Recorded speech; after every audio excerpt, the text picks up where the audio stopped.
welcome to LOA Today. I'm Walt Peterson. With me today, relationship life coach Cindy Chavez. This is your daily dose of happy. We are so happy you decided to join us today. Jackie's off today. She'll be back next week, but that's okay because we have a full house today anyway because Janine B. has decided to bring a friend along and join us on Wednesday. So, hey, Janine, how you doing? Hello. How are you? I miss you guys. Yeah, well, it was all one day we missed you, so here you are back again.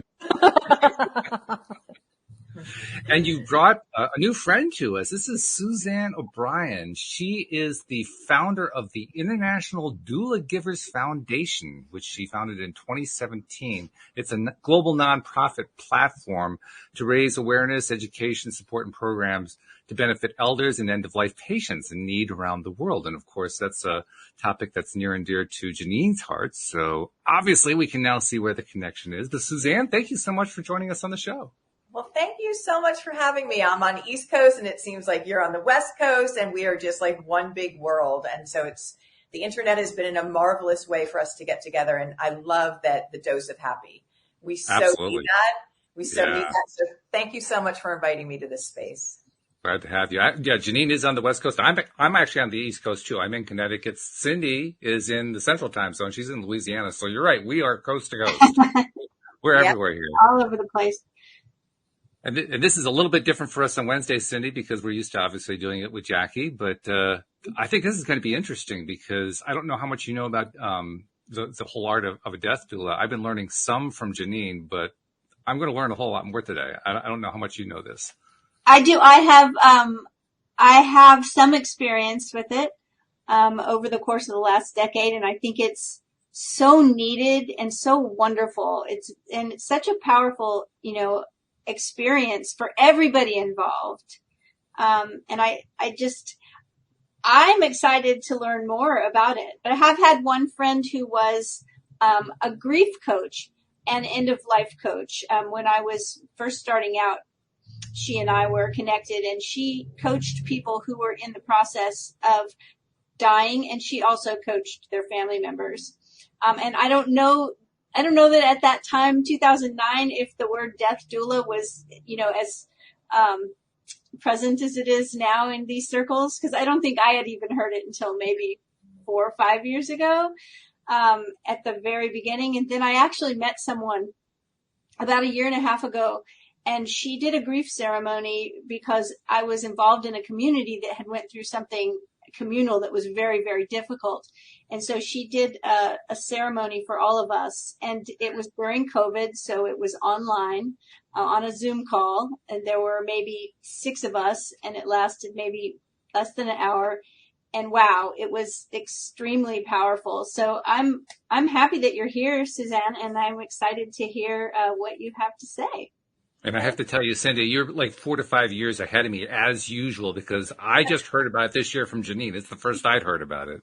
So and I represent that portion of the audience that doesn't know. And you just started. Yeah. Okay. Yeah. Just this year, actually I've had like practical experience because I'm a caregiver, and sometimes as a caregiver to senior citizens, it's just sort of part of the package, when you just with someone at the end of life. And I realized that after like my very first 2 patients ever died while I was holding their hand. And plus I had the end of life, how they do the end of life confessionals. And I mean, I did this. I only realized now in retrospect that I was actually not just a caregiver, but actually a doula for them too. And I really didn't even have any official training. And I figured that's it. I'm going to school. So I went to an ELDA and I got my, and I'm going to look into your training too, Suzanne, because I think any additional training would be wonderful. So that's kind of how I started. We got to go to the expert now, because now that we've kind of danced around it, we got to find out exactly what we're talking about. So Suzanne, give us an introduction. Tell us what this whole thing is all about, and tell us what your role in all of this is. Okay, so I am going to let you guys ask a lot of questions because I know there's a lot we can cover here, and it's so wonderful. If I may, the word doula is a Greek word in its origin, and it really, if you know it at all, it's it's been associated with the birthing of babies. So it means someone who serves, and serves. It's a non-medical, and that's very key and very important. It's a non-medical person who gives physical, emotional, and spiritual support to someone else in service. And we do so much for those beautiful babies coming into the world, sometimes even before people are pregnant, but we're not doing anything for the other side of life, right? And so when we say death doula, it's very interesting because you could equally call it a life doula. There's so much about this space at the end of life that teaches us how to live. There's just the connection between us all, the spiritual components, the spiritual universal language that's very common at the end of life, which we will get into. In all different cultures and religions, the same themes would come up. It's just, it teaches you everything about what I call the foundational universal laws and the awareness that we have removed death almost entirely from the way that we live our lives, seeing it, teaching about it, the way that it unites us all in this humanity, to me, is a huge part of why we're seeing so much chaos and fear out in the world today. So the doula, the death doula, if you want to call it, or end-of-life doula, is a non-medical holistic practitioner that cares for somebody at the end of life spiritually, emotionally, and physically. And then how did the Institute come about? How did your Institute come about? Oh, good question. And so I think that everything sometimes comes out of need and necessity, organic need. And so my background, I am a registered nurse, and I have worked most of my nursing career in hospice care, which is end-of-life care, and or oncology, which is cancer care. And from the minute that I stepped into that space and I was called to that space, I think you're called to this area of care. You know, absolutely, I agree. You had been with people and you hadn't have any training, and you were actually acting as a doula. So you have that absolutely gift. And I was called to hospice care without any end of life training, and I had to trust why I was being called there. And I knew the very first day that I went out to see hospice patients, I knew I was in the exact place I was supposed to be in my life. And everything opened up, and I said, this is what I've always been looking for, this connection, this alignment. And from that, I made a conscious decision that day that I would never make a decision other than my knowing, not what do I think, but what do I feel? And that has led me on this journey that continues to, blossom and grow. I never thought, we'd be here at this moment with this global platform. But it was as that hospice nurse and oncology nurse that people 100% guaranteed that we're going to have an end of life, right? That is guaranteed. I remember doing a New York Times article, and I said to the reporter, I said, the only two things or he might have said to me, the only two things that are guaranteed are death and taxes. And I said, well, wait, some people don't pay their taxes. That's right. And he loved it. He closed the article with that. But, it really is true that the 100% guaranteed is that we will all approach this space in our life, and for those we love at end of life. And so even just knowing that from the practical side of things, preparing with an advance directive or thinking about it, these things were not being done, and they're still not being done. And right now, it's a crisis. And most end of lives, I have to share with you, are not going as well as they could because of this removal of it from our natural cycle of how we live. So it was always coming against these end of lives as a hospice nurse and oncology nurse that had 1,000 times more suffering for both the patient and the family. And I'm not talking about just physical pain. I'm talking about the whole process. And I kept saying, we need to do more. We need to help them. I need to be there more as a nurse. And they said, we can't.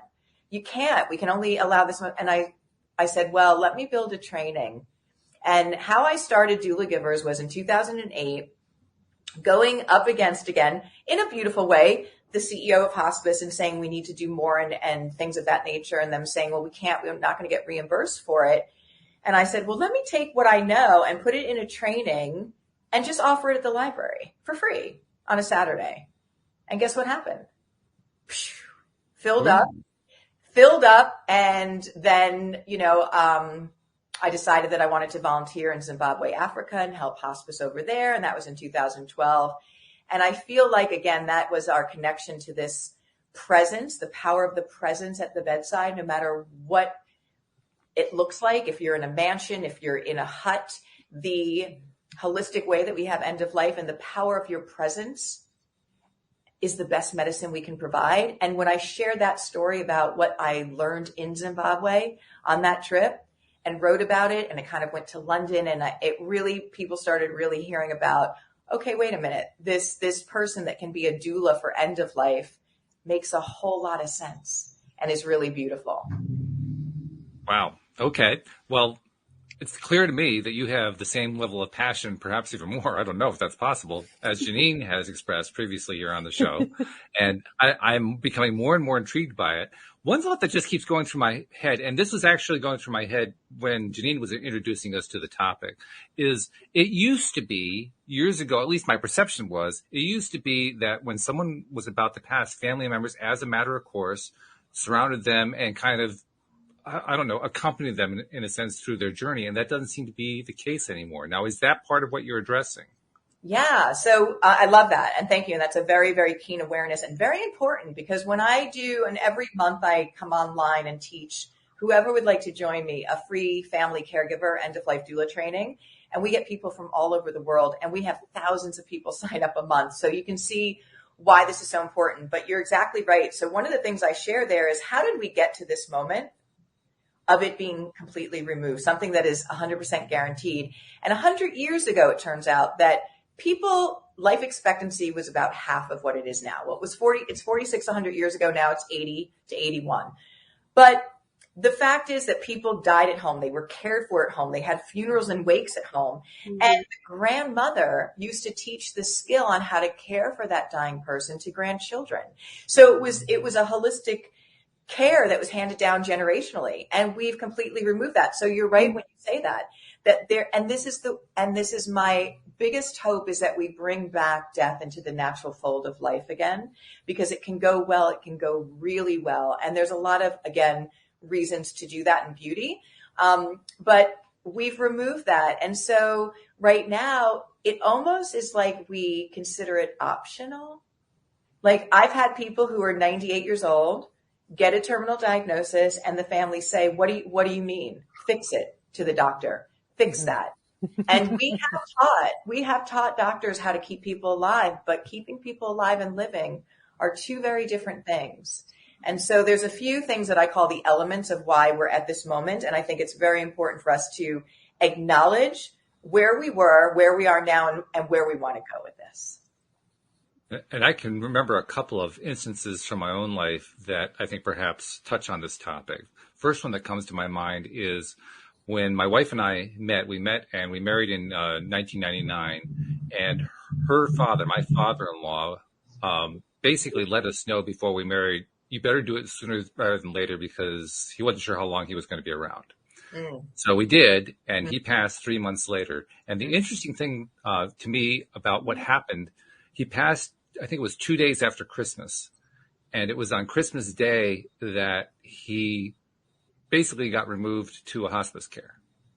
And the main point of the experience that stuck with me was he wanted it that way. He had been planning it that way.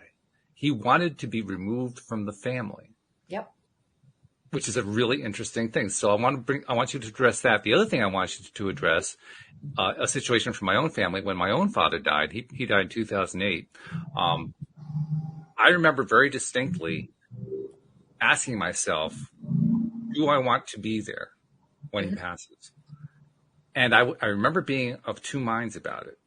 And without going into all the details about why this was true, in a nutshell, yes, on the one hand, I wanted to be there for him. No, on the other hand, I didn't want to be with my other family members at the same time, because I knew what they were like, and I didn't want to be dragged through what they were going to go through. I could help them in other ways, but that was just more than I wanted to handle. Mm-hmm.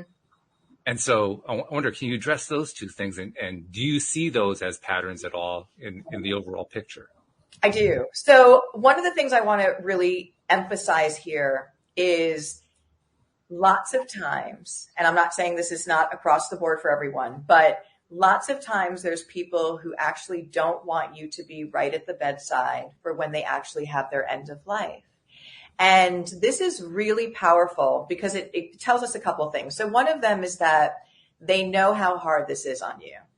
They know that if they have their end of life in front of you at that moment, that's the last thing that you're going to remember, and it might be way too much. So I have been with people in the hospital where people have been on that bedside rail 24 hours a day, day after day after day. The 5 minutes that somebody goes to get a cup of coffee or take a shower, that person has their end of life. Now, I want to share with you that these people have not had their eyes open. They've not been speaking for days and or weeks in the hospital. Mm-hmm. It can be extended with IVs. Mm-hmm.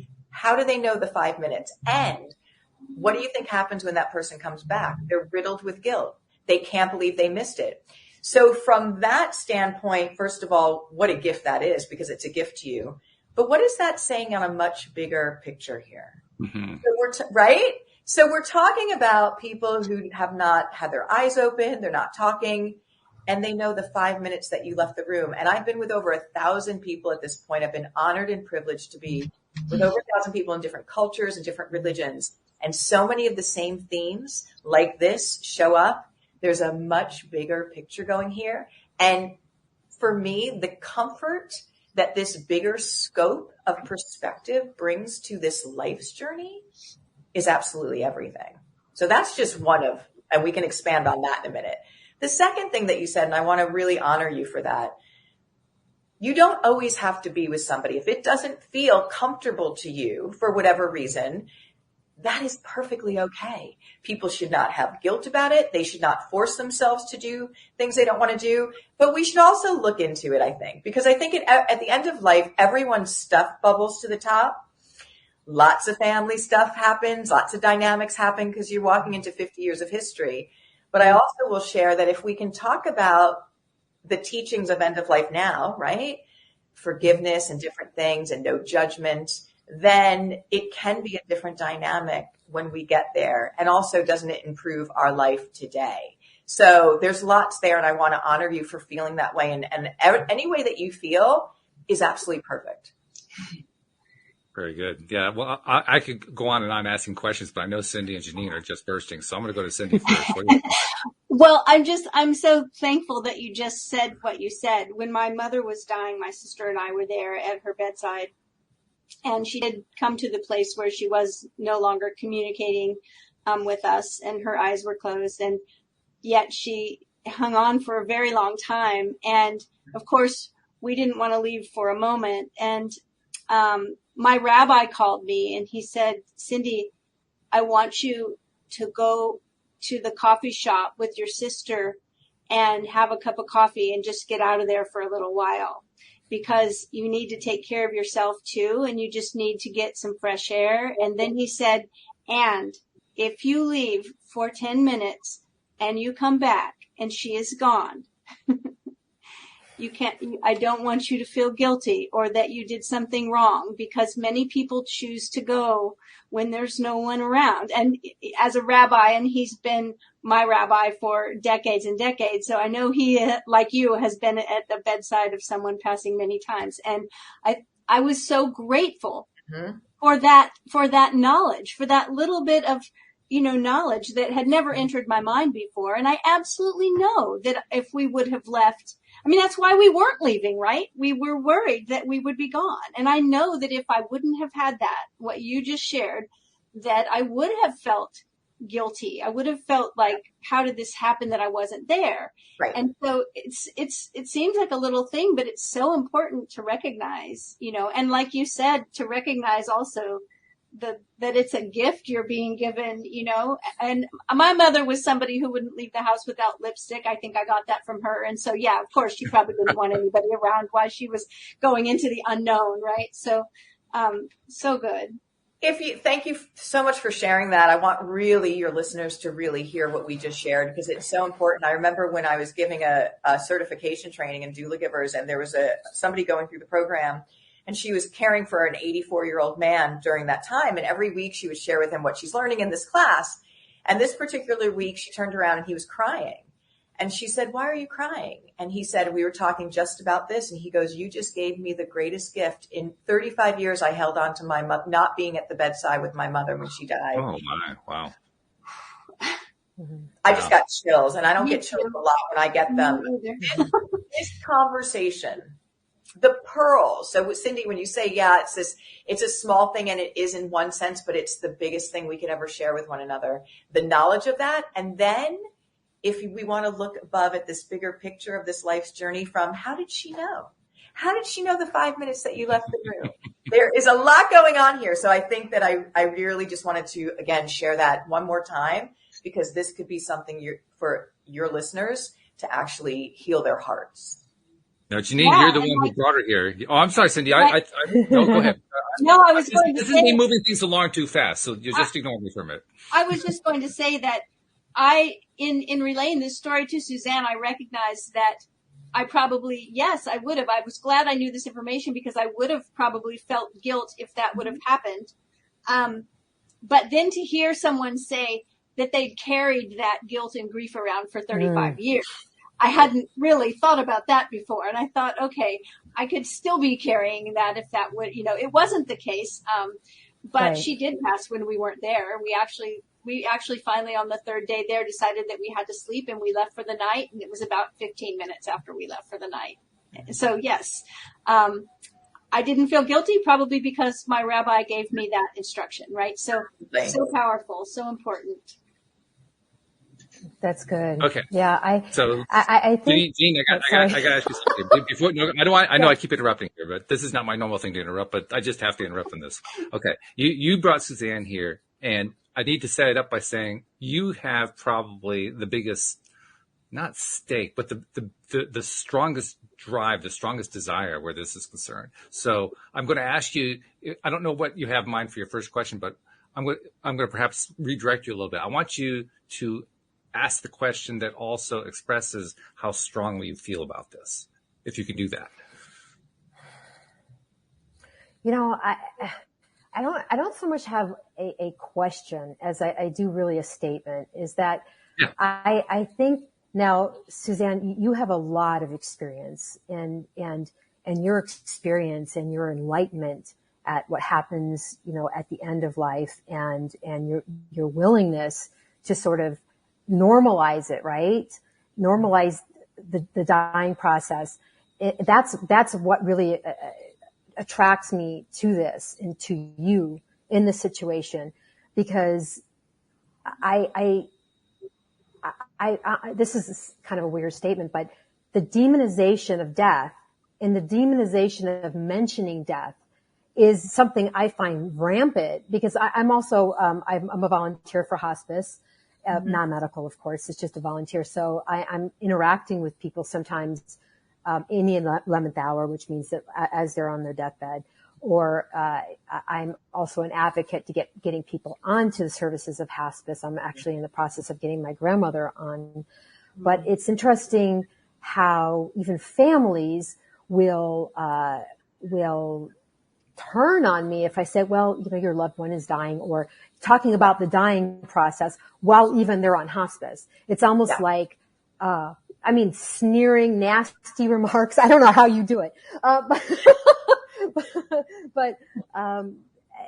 So I don't so much have I do have a question in terms of what other cultures, like when you were in Zimbabwe, it was Zimbabwe, correct? Yeah. When you were, but I suppose that's a topic for another day. I'm really curious on how their death culture is compared to our death culture. But I think that the thing is what stops us is are these current modern beliefs around that dying is almost, like you said, it's almost a failure as opposed to just a part of the living process, the process of just living.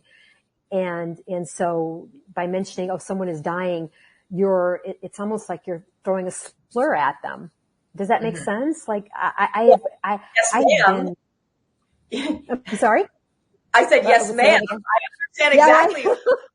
And if I may, I want to honor you for being that hospice volunteer and that advocate. And I also want to share with you that it has absolutely nothing to do with you. As you must know, when you're in that space and you're getting the sneers and you're getting the looks, it has nothing to do with you. What it all has to do with and the time to talk about end of life is not when the person's dying in the bed.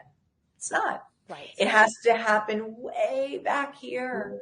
One of the things that I think that we can do to change and make the shift in the culture, and one of the greatest gifts we can give our children in this world, is to allow them to know that end of life, that death is a natural part of the life cycle, age appropriately at a very early age. Because what I'm seeing is, again, a perfect storm. So I'm seeing that children who were quote unquote protected or shielded, who are adults now from death, have this incredibly fearful, dysfunctional relationship with it. We see doctors who have been trained on how to keep people alive and told literally that if their patient dies, it's a failure. Somehow we've allowed death to become the number one fear in this world, in the world. And we've removed seeing it. So we don't even see our aging more, and we don't see end of life anymore. So we don't even know what that looks like. Maybe you've seen a movie. That's not the reality of it. So all these things that are the perfect storm allowed us to completely create a fear bubble around one of the most sacred experiences and one of the most beautiful and the best teacher about life. And so it's this bubble that we need to bring back today, like your show. People listening to it in this moment without being at the bedside of someone that can start exploring, can start taking those walls down of fear and saying, wait a minute, this woman and this woman, they work in this and they're talking about the beauty and the love and the lessons. Wow, maybe I don't be afraid. It can be beautiful if we just, like you said, if we start with our children and teach them death is going to happen. It might happen when a person's 5, and it might happen when they're 50. It might happen when they're 100, but it's going to happen. So let's talk about it. That's right. And what is that? Their animals die, and I will tell you, because I work with children. There's the truth about children and death. Children are so smart. They are so smart. And they're taking their and they're just wonderful, but they're taking their cues from us. So when we're acting a fool and a muck and not knowing, they're like, well, whoa, maybe there is something. But they definitely know that things are going on. And I'll also say that the children who've had their own end of lives are these young masters. They touch so many people and give so much of life lessons to the rest of us. I mean, it's just one of the most intense things ever. But this is a natural part. Should it be feared, or should it be one of the most revered, greatest teachings about life in general? I think the latter. Absolutely. Absolutely. And I also want to speak, Suzanne, to really quick, if you don't mind, Walt, this 5 minutes where you they left the room and then the person died. The energy, speaking energetically here, the energy is so high at the end of life that I can feel my patients and not even be with them. I feel their energy go through me without even being in the same room. And often I'll wake up knowing that they're oh, so-and-so just said goodbye to me. They passed. And so I think that right there at the end, we have 1 foot here and 1 foot in the next, or whatever that might look like, right? And so we are able, maybe soul-wise, not consciously, but soul-wise, to see maybe omnipresence. Is that the word? Like maybe we become a little, right, because our energy is not just focused here in this body, it's elsewhere as well. So I've seen my patients acknowledge me. They haven't talked in days. They haven't opened their eyes in days. And if I come to them and I say, it's me, I can feel it. I can feel the acknowledgement. Sometimes I can even see it. And then they pass away. But it's beautiful. It's beautiful. You're with somebody at the last moment of their life. How can it not be beautiful? Yeah. And you actually get to step into that incredible energetic space, which, by the way, you will never look at life the same. So think about it. We've removed this experience, right, from the world. And it's the greatest experience. Like when I started working for hospice, my whole entire life changed, because the ability for me to go take a walk around the lake or go to the grocery store, these were all gifts to me and looked at in a very different way of gratitude. But if I may, I want to share with you what you just said from a scientific physics energetic standpoint, because this is very important. At the end of life, many times people will see people who have died already. And I have sat bedside, and it's also an indicator that they're getting closer to the end of life. But I've sat bedside where my beautiful patients have been asleep, woken up from a nap, and had all this new information. So what I will share with you is in my studies is that we're holistic beings. So we're 4 bodies of energy: physical, mental, emotional, and spiritual. And right now there's a global pandemic going on. And yes, it's coronavirus is one, but it's spiritually being bankrupt because we don't know, a lot of us, that part of us, and we're not nurturing it. And also that's 4 bodies of energy at the end of life. As the physical body, and this is my theory, as the physical body is declining and diminishing, the spiritual body is growing.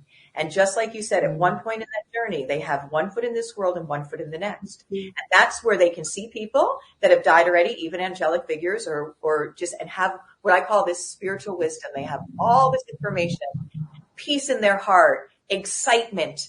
And, you know, it makes sense from an energetic standpoint that this is what's happening. And when you said you feel them, yeah, because that's that frequency. So it's all about actually physics. And there is a lot of scientific data because people are like, well, can you prove it? I'm not here to prove, I'm here to share, but there happens to be. So that kind of wanted to just share that with you because it happens all the time. And it allows me to walk out of those experiences, first of all, with so much gratitude, but also it changes my whole life.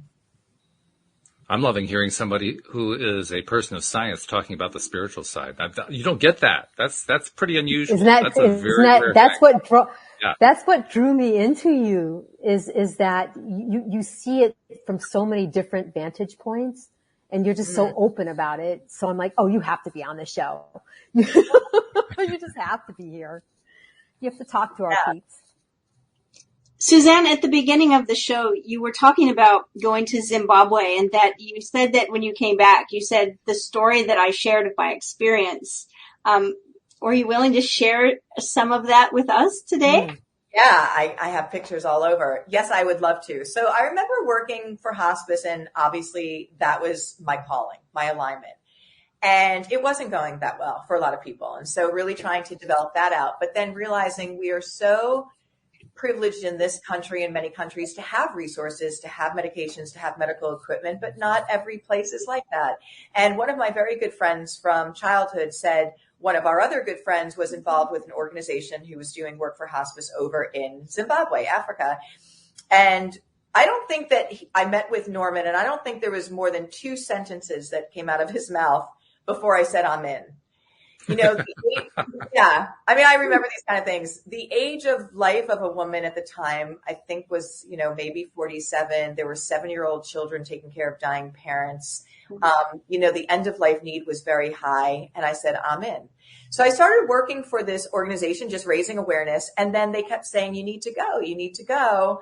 You can go live with a Shauna family, a nurse, and go out with them and see their experience through their eyes. And that to me is always priceless.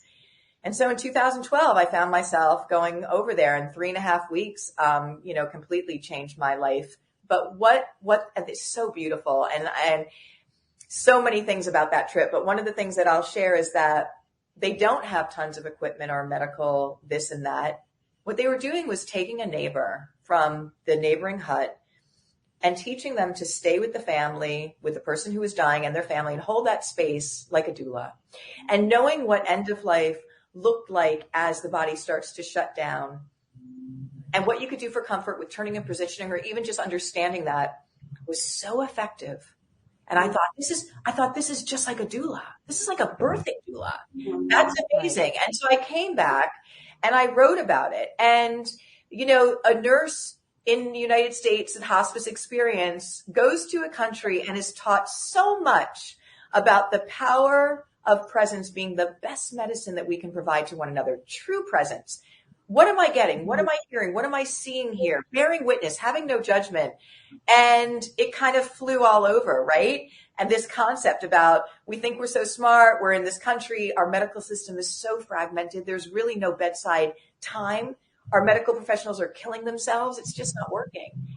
But end of life, I ask you this, is end of life a medical experience? It's not. It's a human one. And we forgot that. The minute we bring that back into that awareness, complement it with medical, we've got this. Oh, there's just so much here.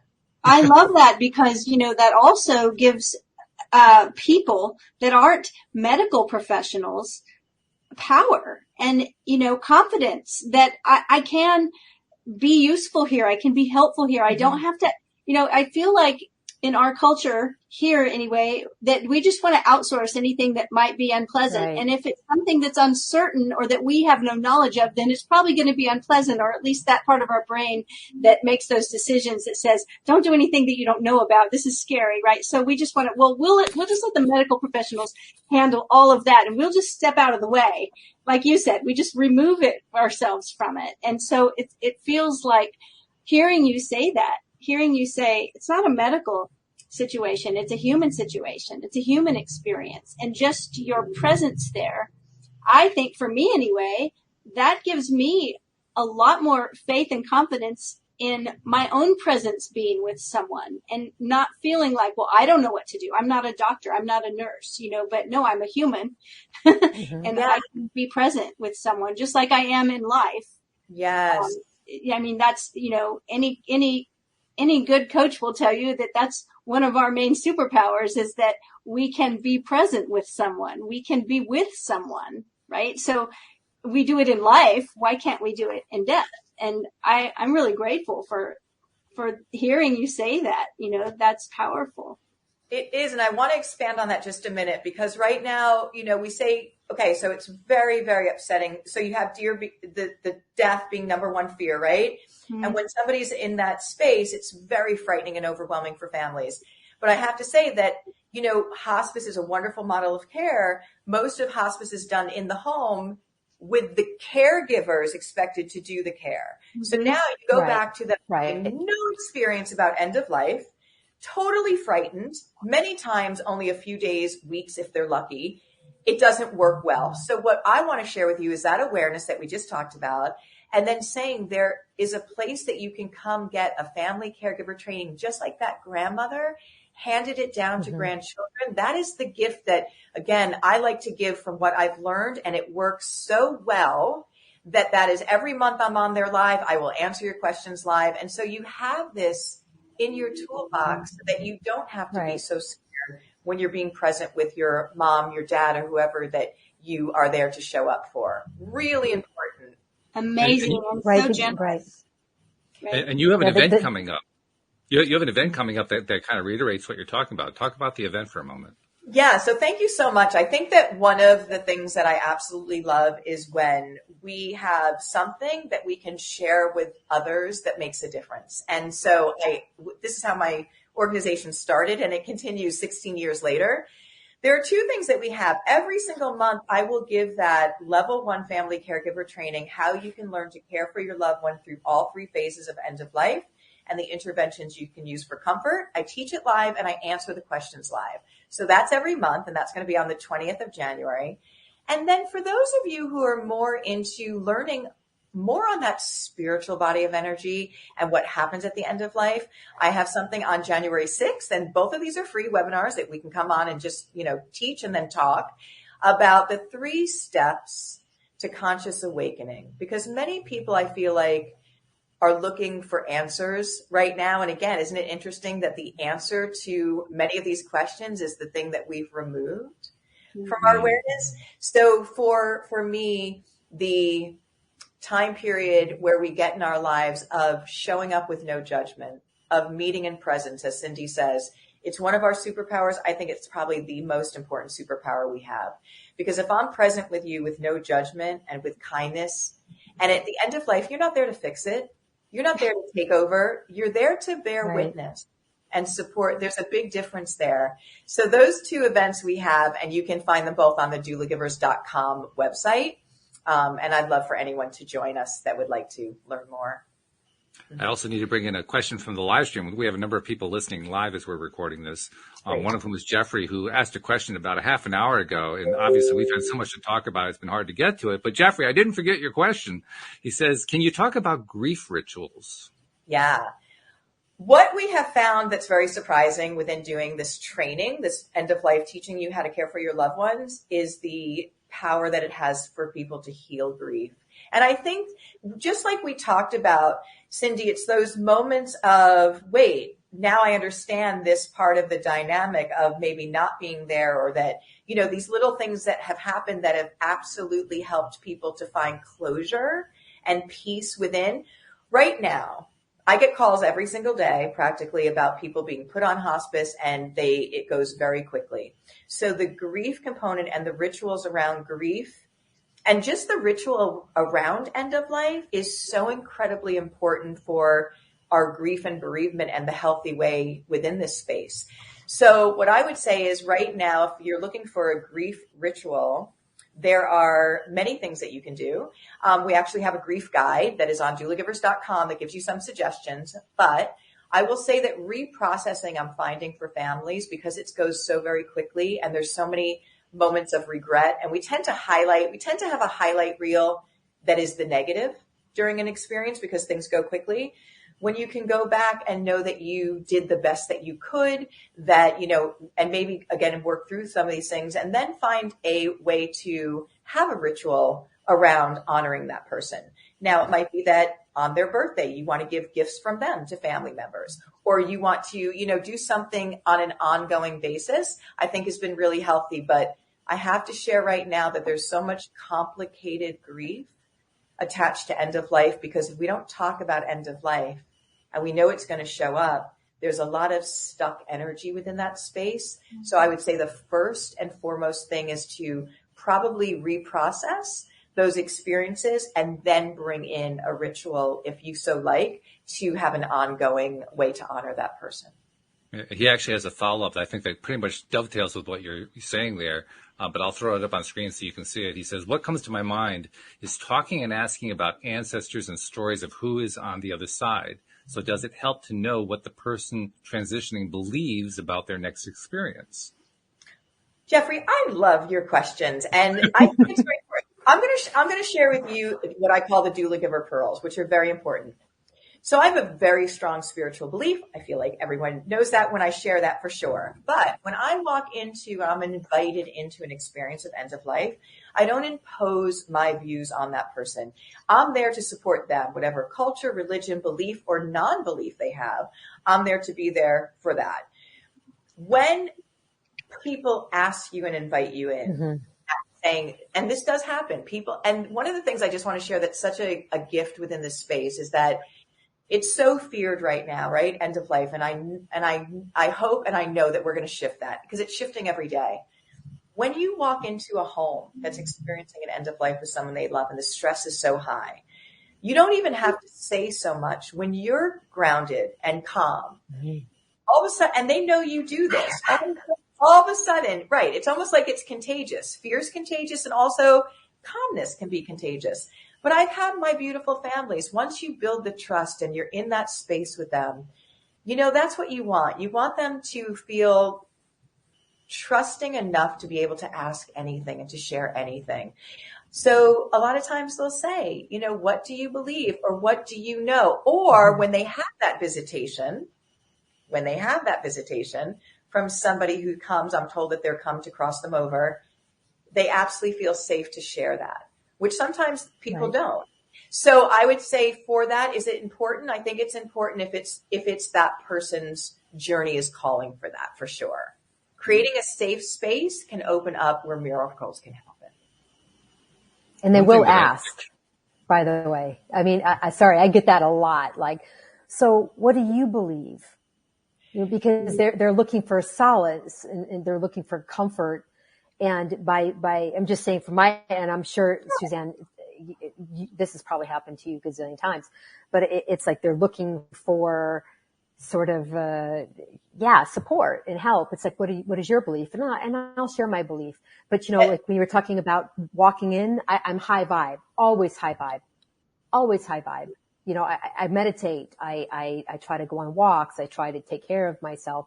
Well, I do take care of myself to try to make sure I'm as high vibe before I even go in to see people. Yeah. It's very important to ground yourself because you're there to support them. And so you don't want your mind to be thinking 10,000 things. And also if you really are present, you will be given everything you need to know on how to be of the highest service to this patient and family. Yeah, that's right. The one thing that keeps coming through my mind as we're talking about this is the idea that the more that we talk about it, the easier it gets for people. Yes. It's just that the message is coming through very loud and clear that is the case, and that there's really nothing we can't talk about. The only thing that stops people from talking about it is they just don't feel like they want to talk about it. That's about the only limit that I can see in this. Am I missing something? You're not. And, I think in the beginning when I do educational talks, one of the things I say, yes, we're going to talk about end of life today, but we're talking about life. They're not exclusive of one another. And when we bring in that time is your most valuable commodity, and I will always share with people that the most important decision you will make in your life is how you choose to spend your time and who you choose to spend it with, because it's something that we don't know how much we have and it's not refillable. So people start saying, whoa. And then also just enjoying the present connections during the day with nature, with another person, a stranger, showing up, using those practices that we learn at the end of life with just being present and no judgment throughout our day can completely change the world. Yeah, I agree with that. Another interesting thing that happened in my own experience with my dad's passing, and I don't expect this is going to be true for most people, but I share it anyway because I want to know what your perspective is on it. I've told this story in a variety of different ways over the years here on the podcast many times. But when my dad passed, I found, much to my surprise, that I did all of my grieving before he died. Mm-hmm. And it wasn't just me. It was actually most of my family did the same thing. Mm-hmm. So that, and this is where the funny part of the story comes in. We're at the memorial service. We're meeting with the minister before the service in a private room, and we're all chatting up and just having a good time. And the minister's looking around with this very quizzical look on his face. It finally dawned on me, he was there to comfort us and no one needed comforting, and it was blowing his mind.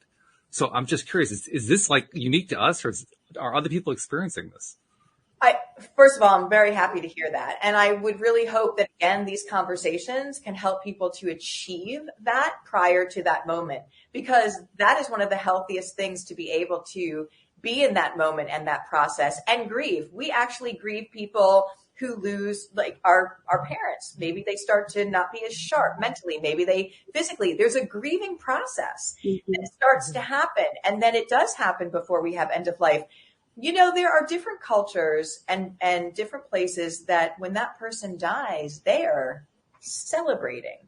They are the music and the dancing. And what a beautiful space to be able to be in, right? To honor. So I think he was a little taken back because that's not the norm right now.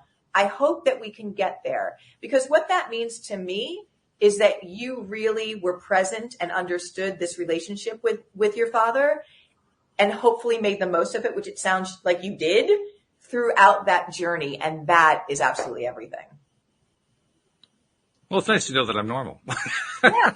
And healthy within this. Yeah. And healthy. Yeah. Actually, it's probably the more important thing. Normal, I throw in there just more as humor than anything else, because sure. I'm not even sure what normal is anymore. Yeah. I don't know. I'm not sure. You guys got more questions? When you do this, when you do this kind of, I just say when you're in this environment, when you do this kind of work, for lack of a better word at the moment, it's like it changes us. It changes us.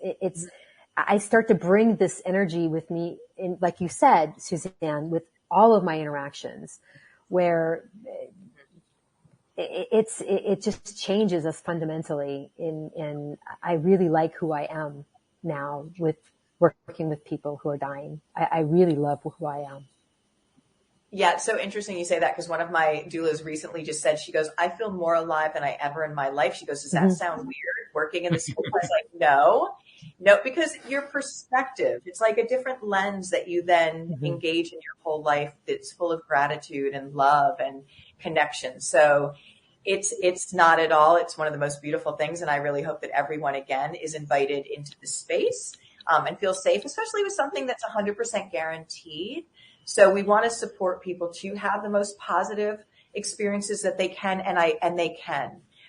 May I share one story before we end? I think this will really resonate. I was in the oncology unit, And I used to do the 3-day shifts as a nurse, those long 15, 16-hour shifts.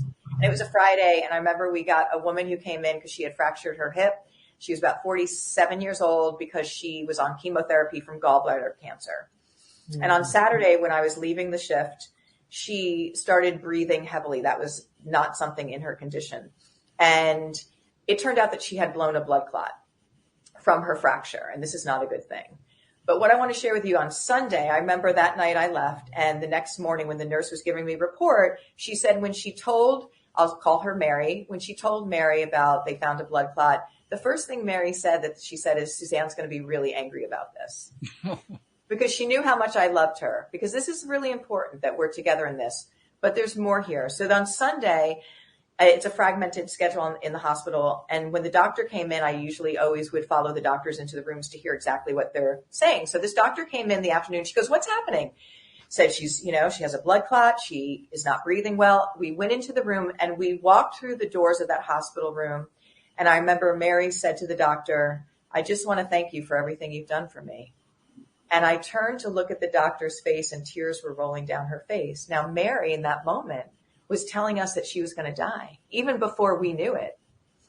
Mm-hmm. And they said that night, so there was lots of things, because time is never on our side with end of life.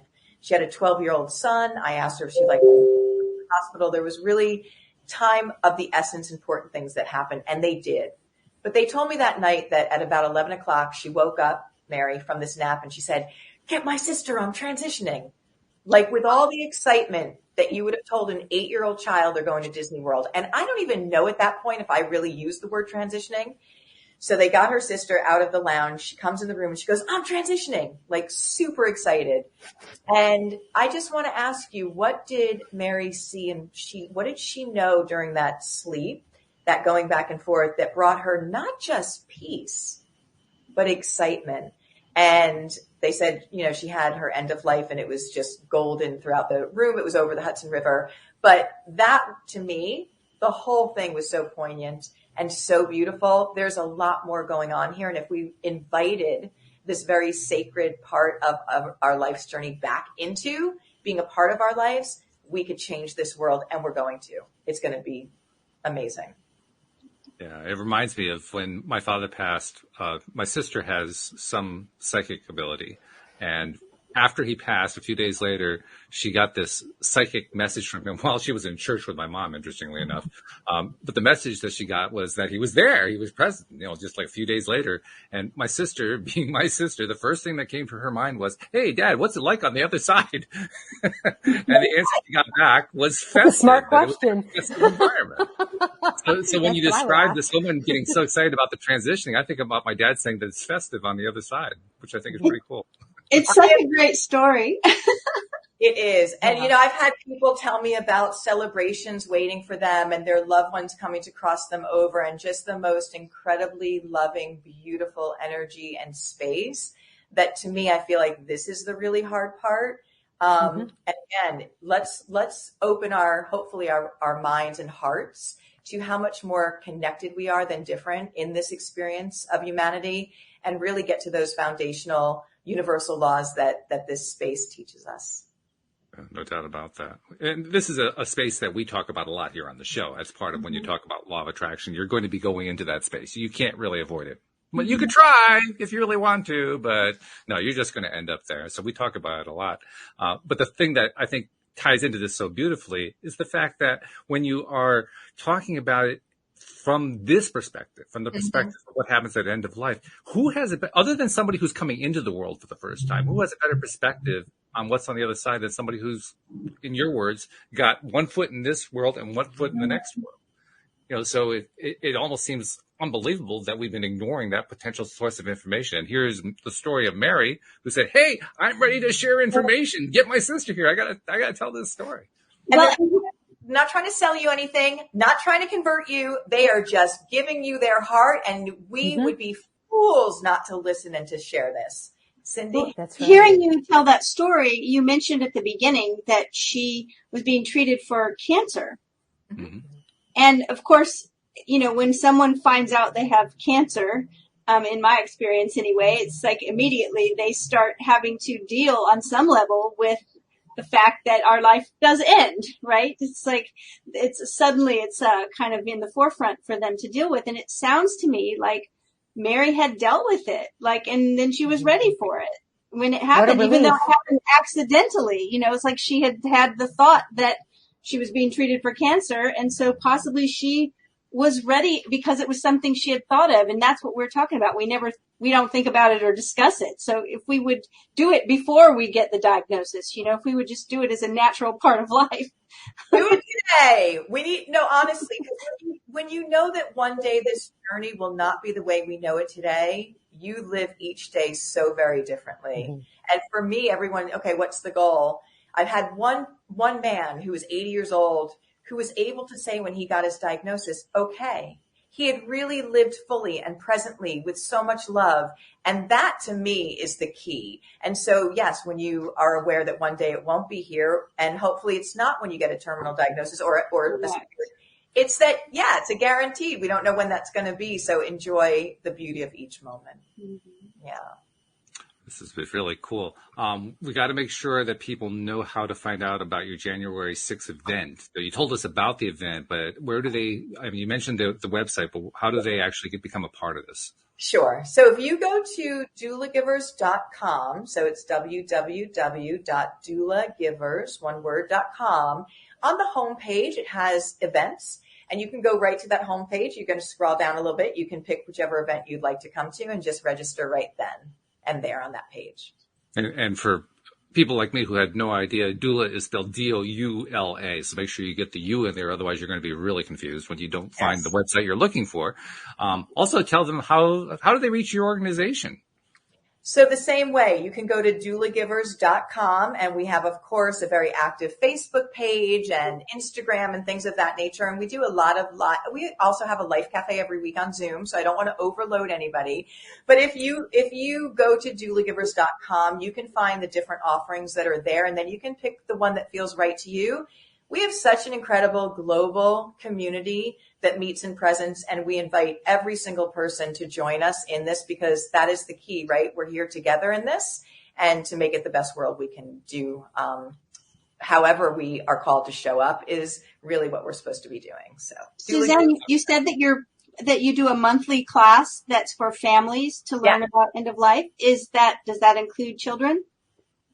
That can come to it or talk about children? Both. I mean, in other words, it's for families. So how does the younger group fit in to your free, class and learning? And so good question. The level 1 family caregiver training, and it's for anyone who feels called to learn this skill. So anyone can take that. And then again, I'm going to stay on and answer questions. So I'm going to give you it's a 90-minute training. I always find this fascinating. It's a 90-minute training in its fullness, and then we're on there for like 4 hours because of all the Q&A from all over the world. People don't have to say Q&A. But I think it's really important because if people have specific questions they would like answered, that's a really great opportunity.